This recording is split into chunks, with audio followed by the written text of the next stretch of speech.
all throughout this session, you have really sharply criticized the budget. You voted against it. Yep. You have said property taxes didn't go far enough. Yep. And you said this is a liberal session. Yeah. Is any conservative going to agree with you about that? Not only might conservatives agree with me, millions of conservatives agree with me. And why? I hear from Texans all over the state, with outpouring notes of appreciation for the bold, courageous stands that I took, often alone, on the floor of the Texas House to speak truth to power and to push back against the corrupt liberal uniparty that has controlled the Texas government for far too long. This was, in fact, it's not a question of opinion, it's objectively true. This was the most bloated liberal budget in the history of the state of Texas. And let me tell you just one fact about it. This budget represents a staggering 42% increase in state funds over just 2 budget cycles. The state of Texas has not grown 42%. And on top of that, worse, we did absolutely nothing meaningful on property taxes. And ask any property taxpayer in the state of Texas if they believe the legislature succeeded this session. I can tell you what the answer is going to be. No, and here's the facts about that. The overwhelming majority of property tax bills are going to go up.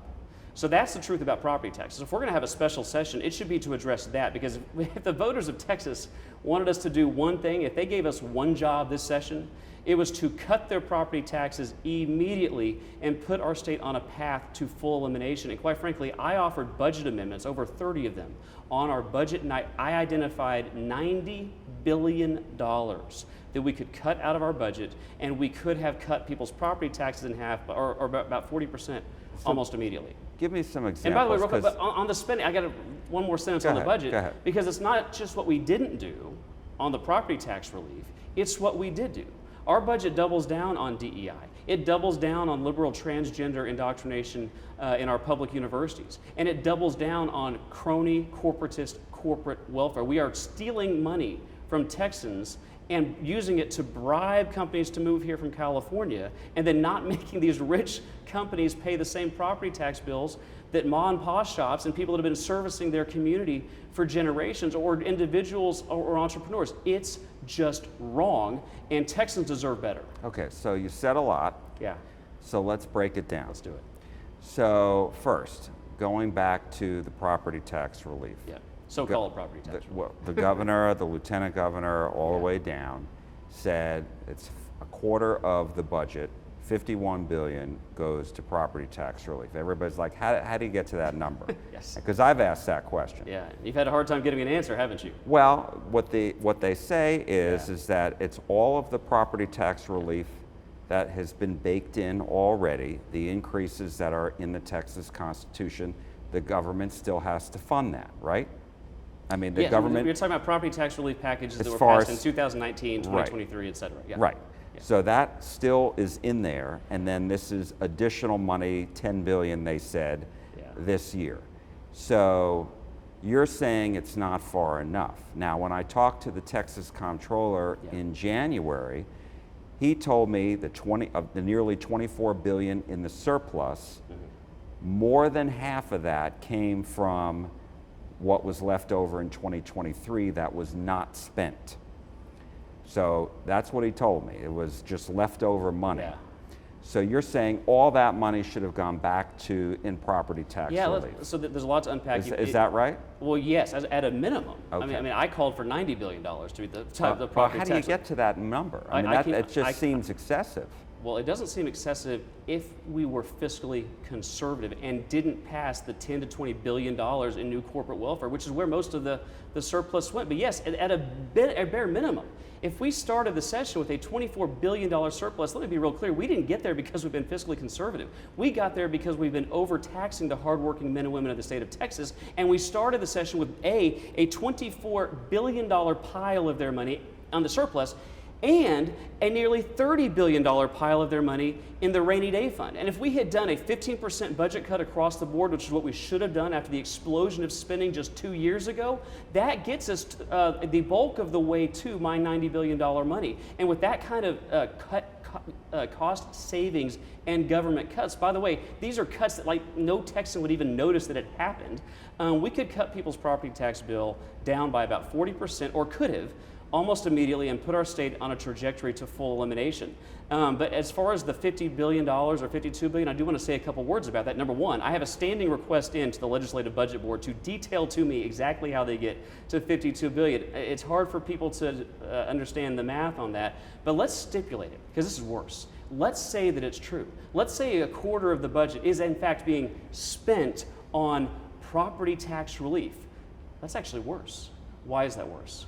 Because property tax bills are only going up, and property taxes are at a near record high. So if we are in fact spending $50 billion, but none of it's getting to the taxpayers of the state of Texas, we have a far bigger problem, and taxpayers are being hosed on both ends, because the $50 billion, if that's real, the $50 billion we're spending, we only have it because we taxed the taxpayers to get the $50 billion, and they're paying on the back end in the form of higher property tax bills. So what we're effectively doing, we're not sending checks to taxpayers, we're not lowering tax bills, we're cutting checks from the state government, sending it to the local governments who are being fiscally irresponsible, and we're just subsidizing fiscal irresponsibility at the local government level. Okay, so let's take that for example, because during his State of the State address, the governor said he wanted to clamp down on the spending increases at the local government level.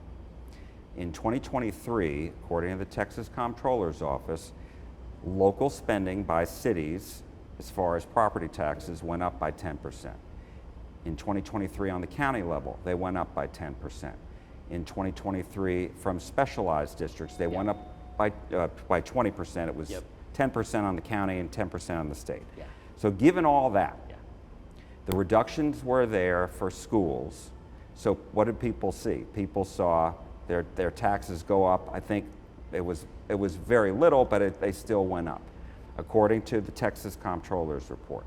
So what happened as far as if you're saying constrain the local governments from increasing their property taxes, why wasn't that addressed this time? Lot to explain there. First of all, I will tell you that I'm on the Appropriations Committee in the Texas House, and the comptroller testified to me in no unequivocal terms that we could have in fact spent all $24 billion of the surplus and used it to lower property taxes, as opposed to around the $6 billion that was in our budget. So $24 billion surplus, we only used about $6 for new property tax relief.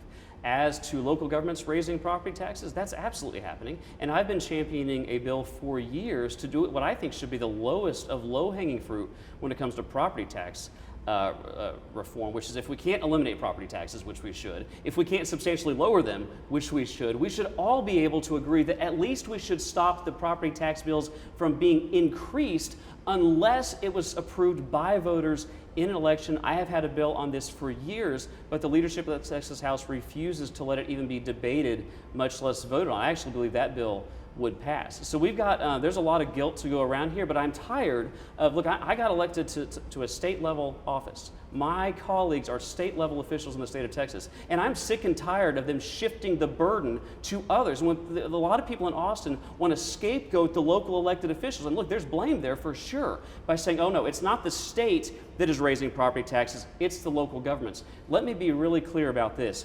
The local governments in the state of Texas are political subdivisions of the state of Texas. So when local governments are raising taxes, it is in fact the state of Texas that's raising their taxes. And let me put the cookies all the way down on the bottom of the shelf.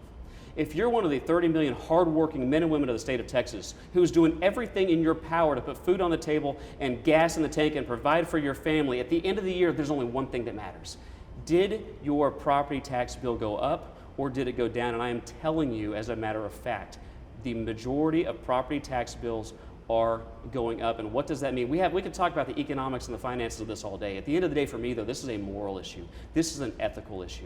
Because never-ending property taxes mean no Texan can ever own their own home. They're inconsistent with private property rights, and if you doubt me on this, try not paying your property tax bill at the end of the year, and you'll find out real fast who owns your home, and it ain't you.